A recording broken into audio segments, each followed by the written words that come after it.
basically, I'm just sitting here with Jose. I just came to him because I feel like it's very important that for people to understand that if they have a dream, that they should definitely follow it and not be scared of the changes that come along the way. So basically, we're here to talk about just maybe give people a little more motivation and, maybe try to help adjust their attitude, by sharing how I was able to change my mindset and, how Jose was able to change his mindset according to, what he wants out of life and, where he wants to be, not necessarily what he wants to do necessarily. So he's am I like speaking correctly? You're outcome focused. I mean, I'm not saying like you don't dislike realtor, but mostly it's because you see it as a way of getting you to where you want to be in life. Exactly, it's a vehicle. Pretty much. That's that's the exact term that I use as well. You got to be behind the right vehicle in order to achieve your dreams. Yeah. So I guess we'll start with maybe talking about just I feel like ways of pursuing a dream, and I'll talk about me personally myself. So for me, I obviously I've always had that. Let me start off saying like I do heating and air conditioning. So while entering that, starting that up, my goal and my dream and what I wanted to do with it was I knew eventually at some point I had to learn everything, or not everything because it's hard to just learn everything, but learn most of it so I can venture off on my own, develop my own business, turn it into an asset for myself so I can generate income and be able to, live comfortably. Not just be a business owner of that, but be able to have the perks of, not having to work every day, not having to, excuse me, not having to worry about a paycheck, worry about having to, or worry about how to break up a paycheck because you only have so much that you can use. And, granted, that, for some people that might sound like a perfect future plan. And for me, that was my, I guess, perfect future plan, until, I was given an opportunity to think otherwise. And, upon thinking otherwise, I just realized that it's certainly not the way for me no longer. So in essence, that was my dream. But what my opportunity allowed me to do was open up my dream even more and have me look at the details even more. Because I was prepared to do whatever it took to start that business, knowing that it would take maybe, a few $1,000s, and I'm not talking about like 5,000, maybe 50,000, maybe even 100, maybe even require me to have to go to a bank and take out a loan, which would require me to, be in debt. So, I mean, you're taking a lot of risk as it is. So, I mean, when you think about it, the risk is still there, but I mean, for someone like me, it had to be more than just that, it had to be more than just that. I had to do it in a way that was in a reasonable timing, that wouldn't leave me in debt, and, I would still be able to make, that income, which is residual income, making money, just having money just come in on its own, even while I'm sleeping. And, that opportunity was given to me, when my friend introduced me to, a couple who was able to retire by the age of 28, 33 by building a financial asset. They were willing to coach and mentor me to help change the way that I make money, so I don't have to sacrifice my life for a job anymore. And I earned their trust and respect, like I mentioned, and I had to go through a vetting process in order to do so.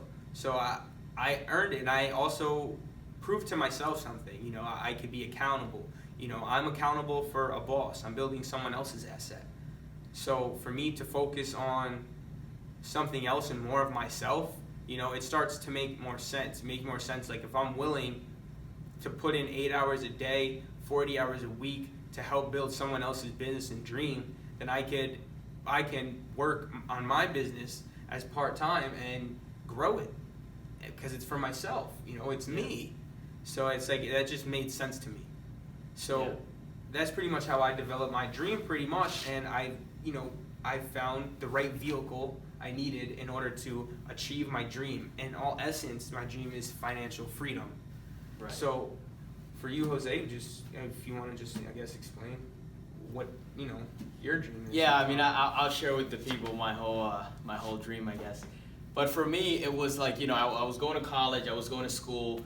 I was originally going so I could get a nice job, so I could be safe, and secure. Which, by the way, nobody tells you you're never safe and secure with all these big companies, because by the time that you quit, you'll find the next person in line getting ready to get hired right away. And even if something were to happen to you and you were no longer to work, they'll replace you like that. So I started, kind of just thinking for myself, separating myself from the crowd, and starting to ask questions.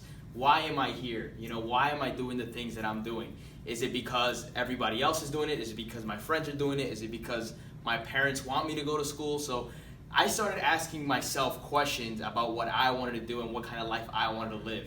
And that's when I started to figure out that I didn't want to just have a job or just, work like everybody else. I wanted to do more. So then I figured out also that my brother was actually, he started investing into real estate first. Before that, I always had kind of an idea about real estate. He had already 2 rental properties. He had 1 rental property by the time I was a senior in high school. And I was already kind of getting the idea of going towards that route, because it seemed, it seemed like something that would be profitable. Just like what you're saying with the residual income, it's not like something that you have to go to work every single day, put in the sweat equity and build somebody else's dreams, while you could be building your own dreams and your own portfolio for yourself, for your kids, for your family, and it becomes kind of like a fruit, right? Yeah. So that's when I started to figure out, like, okay, I can't just be at a 9 to 5. I need to do something different. So then the first book I read was Rich Dad Poor Dad. That was one of the first books that I read. I hated reading books back in school, but it was probably because they made you read certain things that you weren't really interested in, right? So then I started reading Rich Dad Poor Dad. I figured out, well, passive income, and being a business owner, which is like the right side of the scale, is the right place to be. So then that's when I kind of just started to, to learn more. I started, my brother hooked me up with I have another brother, he's an engineer. He hooked me up with another job as a land surveyor, which is like people that measure properties and stuff like that. And as I was working 60, even 65, 70 hours a week, crazy, man. I was working all summer. I managed to save up because my brother had told me, hey, you want to buy a house? Save up $10,000. I was like, shit, all right, fine. So I just started working, and as I was working, you see a lot of people, what they do is, once they find an idea, they procrastinate upon it, and they say, oh, well, I'm not ready for it yet, and they'll just wait. Oh, wait until I have the money, and then I'll start learning about it. So what I did is I actually, took advantage of the time that I needed to earn the money to learn at the same time. So I was going to work, I was coming back from work, even during work, I would pop in my earbuds, I would start listening to podcasts like Bigger Pockets. And for me right now, basically my sole purpose and my dream is to own a big real estate portfolio. Unit-wise, I want to own at least more than 2,000, 4,000 units, like a lot of units. I want to be able to syndicate money and stuff like that. And also, I want to be able to tell the people on how I did it. That's one of my big dreams as well, because there's a lot of people right now in the industry that they're just talking about personal development, talking about this, but when you look at their background, they haven't really done anything. So I want to be one of those people that actually have built something for themselves, even with this real estate business here, like as a realtor, as a real estate agent. I want to be able to develop a team where I could kind of just step out and have a CFO run it for me and just kind of be the visionary, the person that's driving the mission. So people like us, we want to just do more than just the average thing. Like we maybe even want to own multiple businesses. We want to grow, and most importantly, we want to bring everybody else up as well. So that's something that they probably don't teach you in school. You're probably not going to learn that in school. And the thing is with the school system as well, like a lot of people are starting to figure out that even in school, like they're not teaching you the information that now you can get online. So people are like, yo, why the fuck am I going to go to school if I could get this information online? Yeah. I 100% agree. Like you brought up a lot of great points. That's 100% agreeable. And a lot of people do talk, and they don't really walk the walk. They don't really take the action, and they don't really, go through any type of changing process or change their habits in order to succeed and do their dreams. Honestly, I feel like, on average, most entrepreneurs themselves, their GPA is 2.8. I don't want to say they're not smart, because they are. It depends what you find smart or not. and they're intelligent about certain things. They know how to make things work, and mostly it all starts from a dream. Like, you got to have a reason to do something. Without a reason, then you'll never start. And if you build up that courage to start, then you can definitely, build the courage to finish. Yeah. So I mean, it's all about, for me, it's all about like also, being outcome focused. And if you're, most people, like, they're, to me, everybody's pretty much outcome focused, because when you're asked the question what you want to do rather than how do you want to live, you kind of explain what you're willing to do to pretty much get, the lifestyle that is already mapped out for you, just to get that big house, nice car, and, to just make, what, $100,000 a year?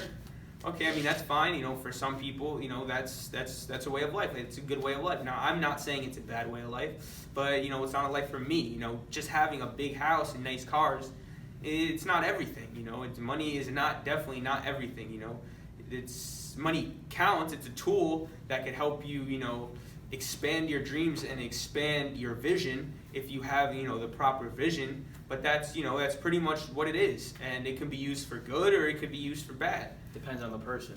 Definitely depends on the person. So just to bring back a little bit, when you're asked what you want to do, when you answer that question, everything is pretty much picked out for you.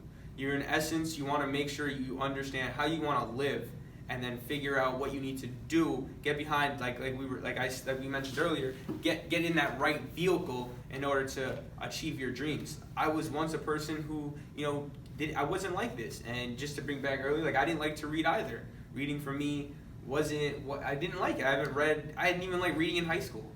But the first book I read, which is another book by Robert Kiyosaki, Business in the 21st Century. Cool. And one thing that you also mentioned out, you said right side of the quadrant. Well, there is a quadrant. It's actually a quadrant. There is two sides, and you have 4 different quadrants. You have your E, your employment quadrant. You have right below that, on the left side, you have your S quadrant, which is your self-employed quadrant. And then you have on the right side, your business owner, big business owner. I'm talking 500 employees or more. That's a big business owner, where people working is making you money, not you working making yourself money. That's the difference between self-employed and big business owners. A lot of people get the two mixed up. They think that once you become self-employed, that you basically hit the big leagues and now you're making Yeah, you'll make good money. That is very true. But at the same time, all you're doing is you're just switching bosses. You're working for yourself instead of working for somebody else. You still can't take those sick days off, because you need to be at your business in order to help it run efficiently, so you can get the right success. Because some people, they don't always trust the people they hire, and some people don't really care about their job, like that. So if you hire someone who doesn't necessarily care, if you need to be out, if you can't count on that person to run the store properly while you're gone, then you could end up losing money. Yeah, it's like you're buying yourself a job. Like, even when you're buying like like one of those little restaurants or whatever, if you don't have a plan in the back of your head how you're gonna leverage it and outsource it, then what you're doing is you're buying yourself a job. You know what I mean? Because when you really think about it, these self-employed, like, some of them don't even make as much money as they should be making. And it's because, and the thing about that is, even being on the left quadrant and the right quadrant, which is the business owners and the investors, what you have to realize is with these people is the mindset. Like, it's just a different kind of mindset. That's exactly what it is. And you hit it. That's actually exactly right. That's the only way from you to get from the left to the right side. It has nothing to do with what you know, what school you went to, what degrees you have, what job you are, or even who you are as a person. It doesn't matter. As long as you are willing to adjust your mindset completely to achieve your dream, that basically, put it this way, for anybody, just to clear this up, whoever has a dream of financial freedom, you will never ever achieve that dream while working for somebody else. Never. It's literally impossible. because it's just impossible. And basically how it is impossible is because when you have that goal and you're working for somebody, your goal is being conflicted. See, your goal when you're working for somebody is to maximize your salary or commission if you're getting commission. That's what you want to do in a business, whether you go to college for 4 years, 5 years, 6 years. When you get that job, you want to be able to maximize your salary or commission within that company. But see, here's the problem. Once you start to do that, what happens is what you're actually doing is you're creating more of a bill for that business, for your boss. He has to pay more money to pay you. So in essence, he's losing money. And your boss does not want to lose money. No boss wants to lose money. So the moment that you hit a point where it starts becoming a problem for that boss and he starts losing a significant amount of money because of you, changes will be made. And he will either let you go because you refuse to be paid less, and he'll find somebody else that will do the job for a less amount of money.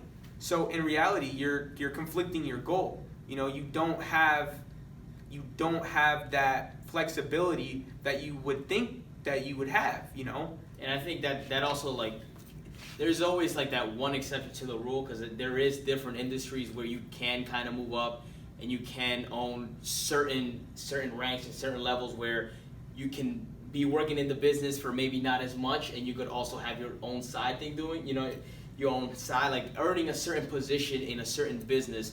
But what Justin is talking about is the majority of, you know, corporate America, right? Pretty much. Like, because they don't, you know, you'll lose your marriage working for a company like that. They have you working 60, 70, 80 hours and you're still, you know, like, I know people that have been working at, like, you know, these factories, like, they just be working there for like 10, 20, 25 years, and they're still making like minimum wage, which is insane. Much. Yeah, you know, like you said, I mean, yeah, you know, I'm glad you brought it up, because yes, you know, it definitely is possible for someone to be and fit in the right company and work for a good company. Like, hey, I work for a good heating and air conditioning company. I think that my bosses are really good people. You know, honestly, I think they're a good company. They're fair. But like I said, there's always, no matter how fair it can be, there's always that one line that will never be crossed, because he is a boss and you're an employee. And that line could never be crossed at any point. Yeah, you could appear to be friendly. You might think like you guys might have a good connection. But if it becomes between, you know, you or the business, you know, that person's always going to choose their business because they work so hard to grow on it. Yeah. So, I mean, yeah, like you said, mostly, yeah, basic corporate America, you know, but I mean, me personally, I'd say almost everybody wants to work to, you know, get as much money as they can out of what they do. You know, you work in heating and air conditioning, you want to move up and learn more so you get more money. You know, in the union, the whole point is, the reason why I feel like a lot of people also join the union for the knowledge, but also the benefits you get from it as you work for a certain amount of years, and then your pay goes up. You want to maximize your worth, because if you stayed at the same payment, no one would want to be in the union. If they stopped you at $30 an hour and didn't continue to pay you as you grew in the union, then you wouldn't want to do it. Yeah, and like, for example, there are also jobs that like, you know, offer you like an equity share. You know what I mean? So it depends on what you guys agree up front, and the type of company, because there has been, you know, places where, you know, you start off, let's say 10% of equity in the business and you're just working for that, like a startup business, for example. And then there has been situations where that first guy that joined and hopped on board, even though he wasn't getting paid as much in the beginning, he managed to help the business grow so much that he became part owner in the business. But it all depends on the goal of the business, what kind of business it is, and the person behind it too. It would take the right kind of business plan in order to do that. And, you know, if you can, you know, if you get an opportunity to be a part of something like that, you know, I would advise you, regardless of what situation you're in, I would really consider that, because any opportunity that could, you know, potentially change your life in a good way to help you, you know, achieve your dream more, get you closer to that dream, it's definitely an opportunity worth taking if your dream is strong enough and it's something that you're willing to work for, you know? Now we can start getting into some of the points that, you know, maybe people can start applying. Maybe they're not seeing their vision, or maybe their dream is clouded by everything that's been going around since, you know, they were born pretty much until like now, I don't know, 18, 20, 30, 40, 50, even 60. Some people still don't even know what they want to do. And obviously, as you get older, that mental programming becomes a lot harder to tap out of. So I would like to start talking about a few of the things that people could start doing to be able to finally step out of that and think a little bit bigger. So for you, Justin, like for example, what kind of inspired you to start thinking bigger? Like what was one of the few steps that you started to take? Okay, well, the first thing that I realized that needed to be done in order to be able to even want to change some of my habits and make more use of my time, and it was first, you have to have a dream. You really do. You have to have a secure dream in a way that you want to be. You have to have it locked in. Like you have to see the vision that you want to achieve. And bringing back the point again is then you have to make sure that you're going behind the right vehicle. I mean that you're in the right vehicle in order to get there. So once I figured out my dream and I realized that I wanted more out of life and I wanted to be financially free, like that was my goal. Once I got in contact with my coach and mentors, I was showed to read more was the first thing I did, and I did not like reading, but reading is key because it's how you learn. It's how you get the opportunity to self-educate yourself, correctly. And one of the other things that I also changed was I started listening to audios, listening to people who've been where you've been and got where you want to be. That's how you really get the most of your advice. So that leads into basically getting yourself around the right people. You have to be around like-minded individuals, or else if you're not strong enough, your dream will be crushed because you see what they do and they might not see why you would ever want to, start changing and progressing. Maybe just for instance, like why you would even want to become like a business owner of some sort. They can't grasp that. So that can cloud your judgment. So you would have to start self-educating yourself a little more, maybe listening to people who've been and done what you're trying to do and what you're trying to accomplish, and also lock in that dream that that you have. And if you haven't figured it out, then think about it. It's okay to dream. It's actually amazing, and it's a gift to have, to be able to imagine and expand that, because you can speak things into existence, if you carry out the right attitude and go, you go along with the right process. So, like I said, you have to lock that dream in.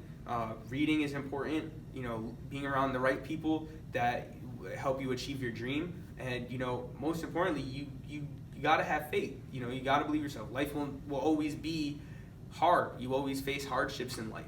You have to figure out how to go through those hardships. And it's not just about, having an easy life, or, if you're spiritual, praying to God for an easy life. It's about asking and receiving and learning the strength and patience to get through, your current situations. It's all about how you view things, your perspective. If you're gonna have a negative and bad perspective, then it's gonna lead your life into a negative way, and it's something that I learned about. It's something called the compound effect. You take three people and who are they're similar for, let's say, 10 years, but they each have different habits. By the time 10 years comes, each of those people, each of those three people, they're gonna start to diverse as their life continues to go on because of the habits that they've developed over 10 years. So it's important to start building good habits, and it's never too late. It's never too late. And just to say, I believe in anybody who has a dream, because I know what it's like to have that feeling of not being able to believe in yourself fully, or just letting someone else bring you down on your disbelief. You want to get away from as much negative things as possible that's going to cloud your memory. So I'll ask Jose the same question. What were some things that basically what pushed you in to doing what you do, and what helped you and made you want to take the changes necessary in order to, maximize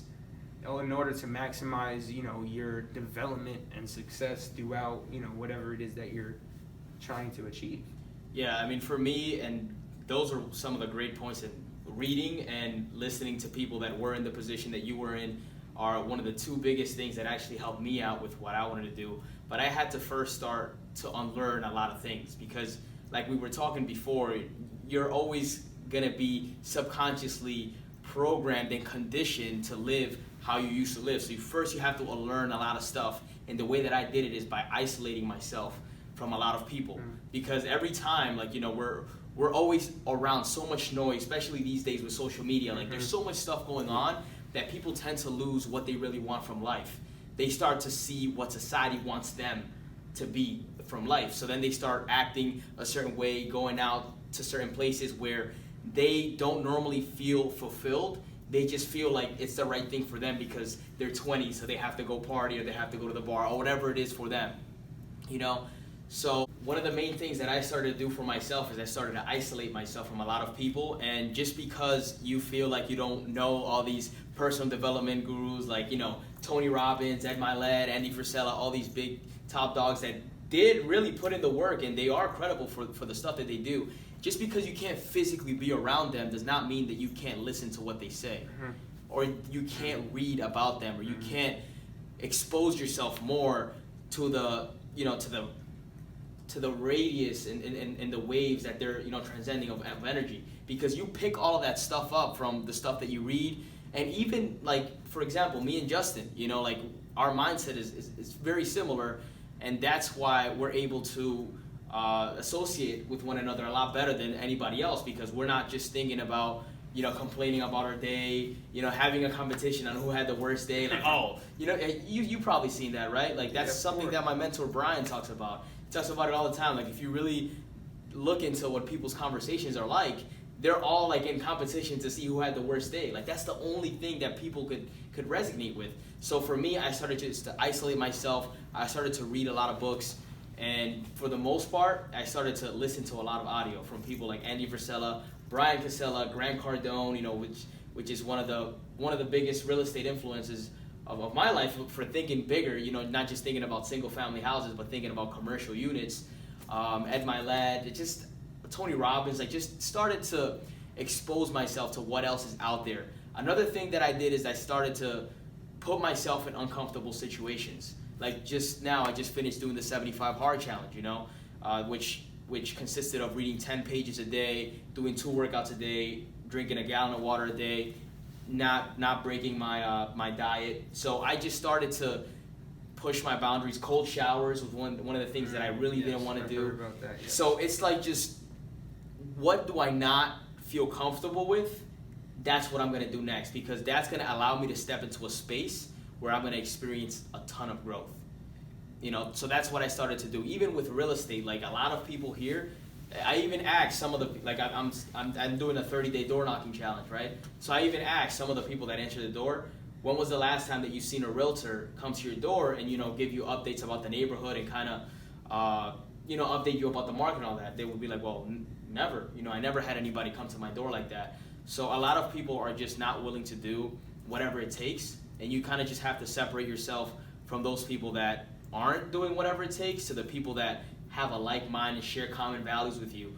Because it's just like Ed Milet says too, like, we're all kind of like a temperature, like a thermometer. So if we're around people that are operating in high frequencies, our thermometer's naturally going to start coming up, and then once we start associating ourselves with the negative environment, it's going to start coming down again. So you have to really be careful on who you associate with, and environment was one of the biggest things for me. I just isolated myself from all that shit, and I just started to soak up all the knowledge from the people that were in our position, and maybe even a worse position than us, and just got their shit together and just started grinding it out. That's the best way to learn about this stuff.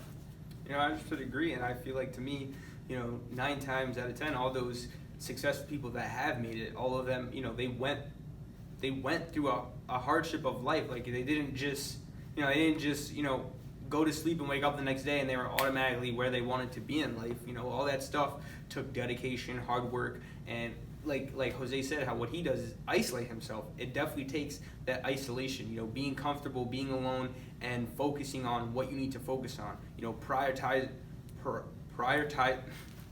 can't really say the word. Prioritize? Yes, prioritizing your time is, you know, super important when you're trying to make changes in your life. And the only way to do that is you got to stop making excuses for yourself. So I mean, one thing I would recommend is, like, if you haven't had that long talk with yourself in the mirror, then it's definitely a talk that needs to happen.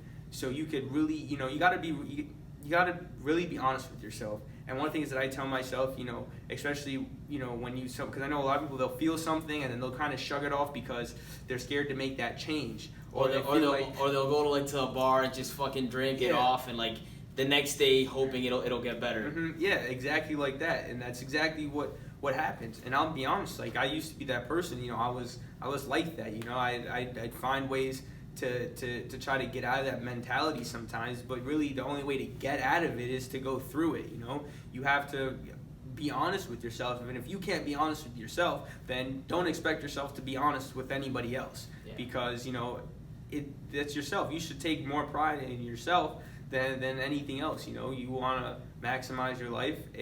If you want to maximize your life and you want to get the most out of your life, and you feel like, you know, you can do better, then be better. Don't settle for a good life when you can have a great life. Like, you don't want to, you don't want to get caught up in a constant cycle.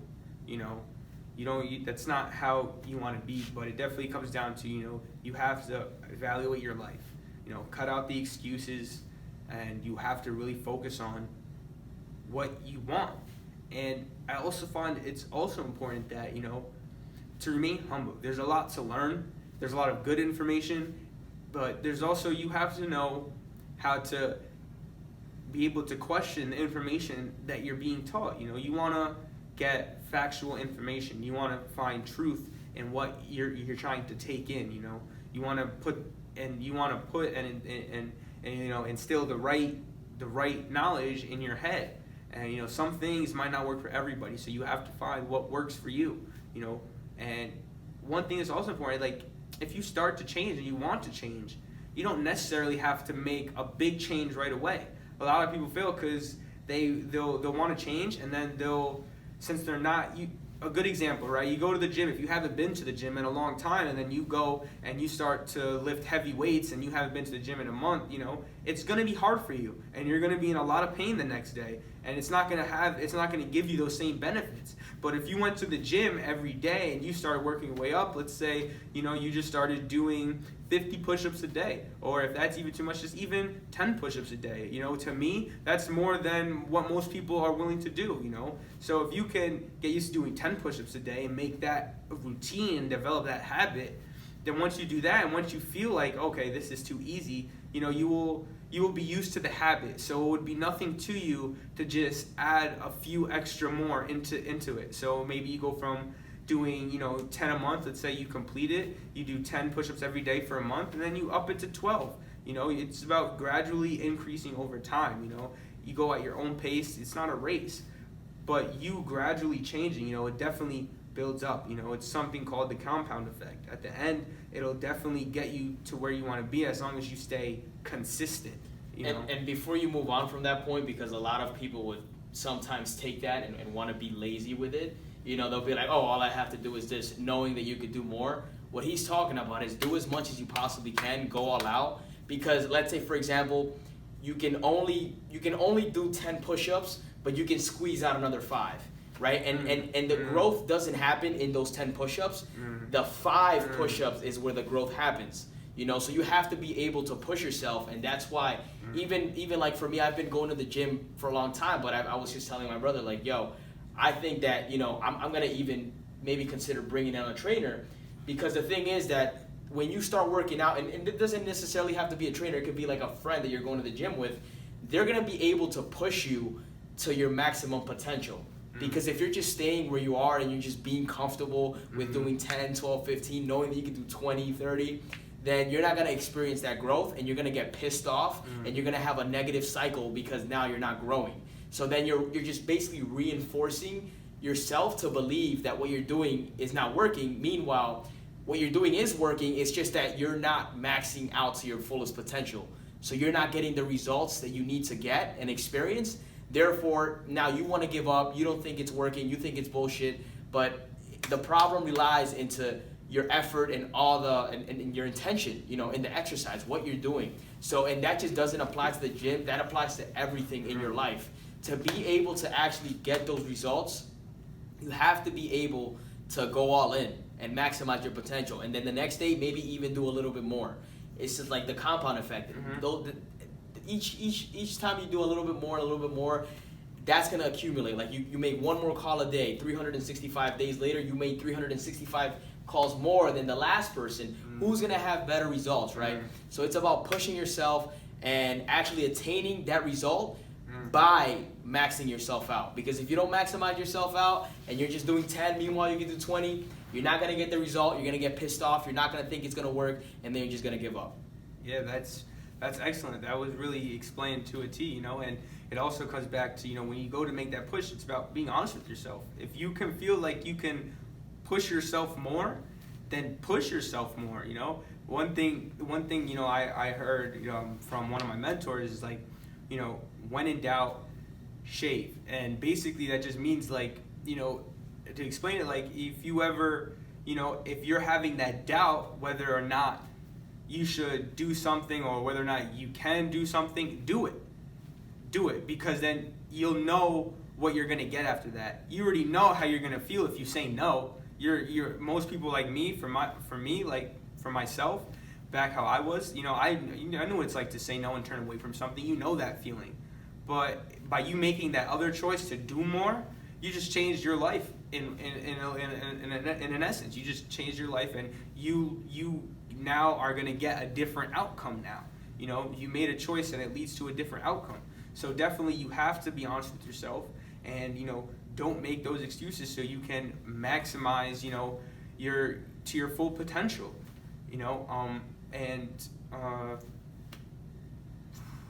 Yeah, I mean, concluding it off, I mean, you just really have to get around the right people. Like I would just say, start. The first book that I read was Rich Dad Poor Dad, but after that, like I've read an even greater book that got me into the mindset, which is Think and Grow Rich. That book really hit the nail on the head with how your mind needs to be, or where your mind needs to be for you to accumulate those riches and successes. It basically decodes the 13, I think it's either 13, 15, or 17, something like that. I think it's 13 principles to success. And honestly, that book is basically like your blueprint to become successful in whatever you put your mind to. So Think and Grow Rich was definitely a book that I would recommend to anybody, because it will open up your mind. And other than that, look, like Justin was saying, look at yourself in the mirror, be real with yourself, don't sugarcoat it. If you're fat, look at yourself in the mirror and say you're fucking fat, right? You don't say like, oh, I'm a little bit overweight. No, man, if you're fat, just say you're fat, and then go to the gym and fix it. Because it's not like, a lot of people just want to sweep it under the rug, and they just think, oh, just be comfortable with your body. Meanwhile, you're the one that has to be comfortable with your body. So if somebody else is telling you that, and it's just kind of making you feel like a fake smile, you're putting a fake smile on your face, it's not going to cover. It's like putting the Band-Aid over, but you're not really fixing anything. So be real with yourself, and just get around the right people, the environment. Completely block yourself from the negativity, because where you put yourself in, the most positive environment, that's what you're going to attract. Just also to conclude things, most importantly, the only way anything that, we spoke about here would really make sense to you, encourage you to finally make that change in your life, is it all comes back to, you have to have a reason in order to make the changes. That's where you have to start. You have to figure out what is going to make you want to change. Most people take those changes because they have a reason.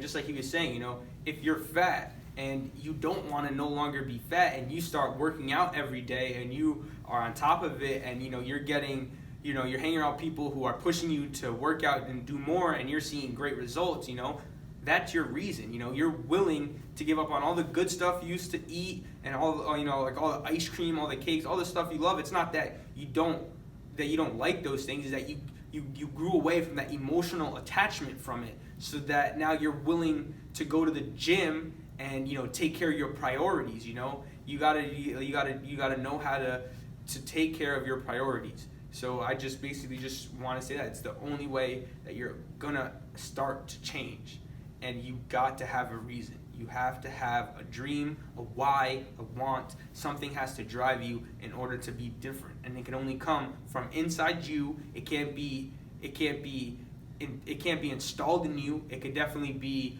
brought up to your attention, but even when it's brought to your attention, you could only decide what you want to take in. Like, are you listening to understand, or are you just listening to listen? You know, there's a big difference. Yeah, you have to be able to you know, kind of embrace the pain and not just drink yourself out of it or go out with friends to forget about it. Embrace the pain, whatever it is, because like Tony Robbins says, you know, we're either doing things to get away from pain or to get us closer to pleasure. Mm-hmm. So whatever side that you're choosing, like if it's something where I want to drive, like, you know, I want to drive that new Audi R8, or I want to have that nice house, if that's driving you towards something and you really feel an emotional connection, you know, not just, you know, monetarily, but you really want something like that, and it's going to take you further on in life, then go for it. You know, if it's you wanting to lose weight or something that has to do with your physical self, and you're experiencing some kind of a pain for it, you know, emotionally, then that's the pain that you need to feel. That's your body letting you know that you need to fix this right now. So don't ignore it, you know, embrace it and push forward and make it happen. Just one last thing, you know, bring up to, like he was saying, you know, if you want like that nice car, that big house, me personally, and if you think like this, then this would make a lot of sense to you. You know, me personally, I wouldn't base my dreams off just, you know, wanting to have that nice car, having that nice big house. You know, regardless, yes, like I said, my goal is to be financially free, so all that stuff's a bonus, but it's more about the influence I can give to people and who I can help to get out of the same spot that I was in, or, you know, to get people out of that, to thinking more, you know, thinking more about, like, potentially, you know, believing in yourself more, and, you know, growing out of just that comfort zone. You know, like Jose was mentioning, you know, you got to get out of that comfort zone. So just growing and getting out of that comfort zone, being an influence to people and be able to do multiple things on a large scale, you know, it's definitely a goal for me. But the cars and the nice stuff, that's just a bonus, because eventually, once you get that stuff, you know, things get kind of boring after a while. You know, once you have the money, kind of get used to it. It just becomes, you know, an everyday thing to you. So, I mean, you definitely got to continuously, you know, what I like to say is, you know, keep that spark going, continuously continue to dream, you know, after you hit, you know, one point. Yeah. I mean, that's why we're all here, you know. If those people that just retire or whatever, you know, they always find themselves doing something. But the reason why you need money is so you could do the things that you love. Exactly. Because if you don't have money, then you don't have leverage, and then you're going to be poor. You're not going to be accessible. You're not going to have freedom, and you're going to need to accumulate some kind of a wealth, because that's just the way that humans, you know, establish the community or establish the way that the world is going to be ran, through money. It doesn't, and people think that, you know, paper bills, like even back in the day, it used to be a different kind of currency. You know, the key word is currency here. What is the exchange? What is the exchange that you're giving out? So, yeah, I mean, just, you know, one last, you know, something that one of my mentors also, you know, mentioned to me, you know, it's not, you know, money is not evil, you know, that's not the issue. Money is not evil. It's the love of money that becomes the issue. You know, people are willing to do, you know, whatever it takes, certain people, for money. So it's honestly, it's that love and that emotional attachment that starts to become a problem. And you have to separate that. You have to understand money is a tool, and just like any tool, you have to be the one, you know, using the tool, not having the tool use you.